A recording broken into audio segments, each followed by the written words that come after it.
Hello, welcome back. Nabong sabin si bay tu ni ko hin topic isay di hele YouTube to related say within earning to related isay di in kanin request and boldong view by to video kain same ding in yetun YouTube payment iti withdraw ki bol ji ham ti ho isay di hi chun hiche masanga request ka polnom chahile hiche video hi YouTube man na hi ahile subscribe ni bol pin lang notification bell icon ko me in lang all na nei ko pin lang chale hiche video hi nang man Facebook nga na hi ahile follow le share ni bol pin ti hi ka taw na mo he tun video chu ga panuhitin alang pi YouTube ma hi minimum withdrawal hi ahile $100 hi in hiche say masangot chun ga say kitingin monetizable te ngula ehon i channel wa hi at na ko ilu no ba ehon account number chule IFSC yan lang sweet ko yan lang angay zo se ko ikoy chayo hi ta chon ichilang earning aga lu lew earning chu nang ma a chu $100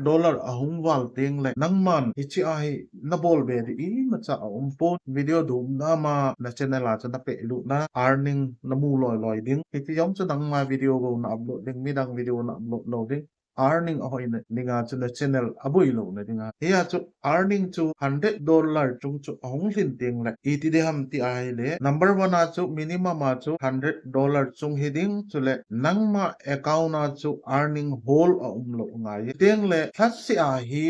YouTube hin 7 le 12 la hi finalize abol ju pe ding dol ho ko ya chu $100 chung hi jam payment bol ise se chu 7 le 12 la hi finalize abol ju hin finalize abol jo tiang le hin at sena honglu ji at sena honglu jo tiang le hin 21 le 26 ai YouTube hin payment hop do ji hi chi payment hop do ji hin hi chi ai nang man ke man bol be ding lo ete chai withdraw ga bol ding ti na yong lo ete achama YouTube min nang ma chu hi chi ai $100 awal teng nahin thot jeng hin la nang man $100 hilawa $500 haman na set na ai $500 lin to ka chu payment chen mu lo de hin la 500 cho ong lin teng la YouTube min achama na hin pi jeng hin la tu ai at thang pi ai ho ai 100 na $100 a ong ai de chun $100 lin teng la bol betting lo YouTube hin achama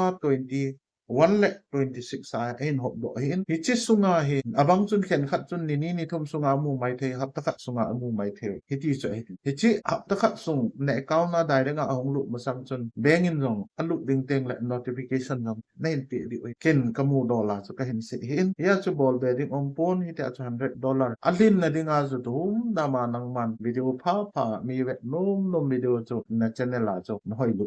riang sum lom pi na kyam la the na dinga to YouTube mai sum tamatam nang man mi pi vet no ma bol chana chu earning chu tam jeng hen how ding trong how do yeng the ye chon a bol ho hin phatet ta in bol lo hit hi chi yong hi nam na to kha ei de hi chi phatet ta i bol wa le i nam sungu sum le pai condition he ain sem hoi de ya chu ken wang hi chi earning platform is genuine hi ding ya chu mi zo